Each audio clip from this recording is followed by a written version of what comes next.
सावन के घने जंगलों में एक विशाल और पराक्रमी शेर रहता था, जिसका नाम सिंहराज था। उसकी गर्जना से समूचा वन कंपित हो उठता था। वह केवल शक्ति का प्रतीक ही नहीं था, बल्कि बुद्धिमानी और न्यायप्रियता का भी प्रतीक माना जाता था। जंगल के सभी जीव जंतु उसका सम्मान करते थे, क्योंकि वह केवल आवश्यकता होने पर ही शिकार करता और कमजोरों की रक्षा करता था। एक दिन जंगल में एक संकट आ गया। पास के पहाड़ी क्षेत्र से एक झुंड में आए खूंखार शिकारी वहां के छोटे जानवरों को मारने लगे और उनकी खालें व दांत निकालकर ले जाने लगे। यह देखकर जंगल के सभी जीव भयभीत हो गए।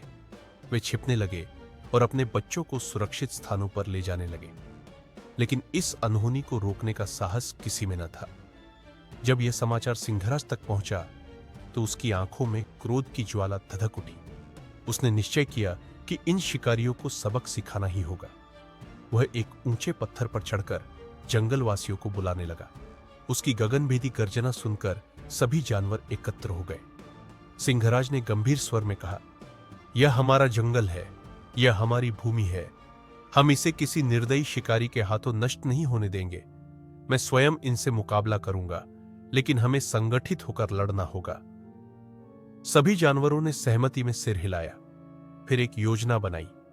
बंदरों को पेड़ों पर से निगरानी रखने का काम सौंपा गया। हाथियों को रास्ते रोकने को कहा गया और अन्य छोटे जीवों को संकेत देने की जिम्मेदारी दी गई। रात के अंधकार में शिकारी फिर से आए। वे अपने जाल बिछा रहे थे कि अचानक सिंहराज ने पूरी ताकत से गर्जना की। यह सुनकर शिकारी घबरा गए, लेकिन उन्होंने अपने हथियार निकाल लिए। तभी बंदरों ने ऊंचे वृक्षों से पत्थर और सूखी टहनियां शिकारियों के ऊपर बरसानी शुरू कर दी। हाथियों ने आगे बढ़कर शिकारियों के वाहनों को उलट दिया। चीतों और तेंदुओं ने उनकी बंदूकों पर झपट्टा मारकर उन्हें दूर फेंक दिया। डर के मारे शिकारी इधर उधर भागने लगे।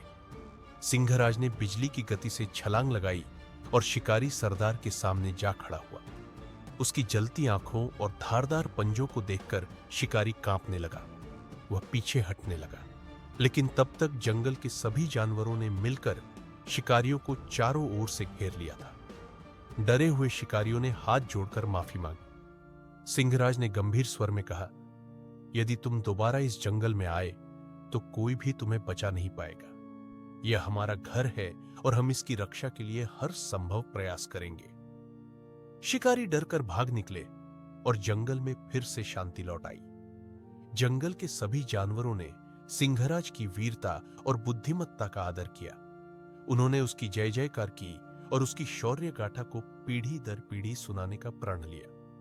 उस दिन से सिंहराज केवल एक शेर नहीं, बल्कि जंगल का रक्षक और राजा बन गया। उसकी कहानी सदा के लिए जंगल की हवाओं में गूंजती रही और उसने सिद्ध कर दिया कि सच्चा शासक वही होता है जो अपने लोगों की रक्षा करे, न कि केवल शक्ति प्रदर्शन करे।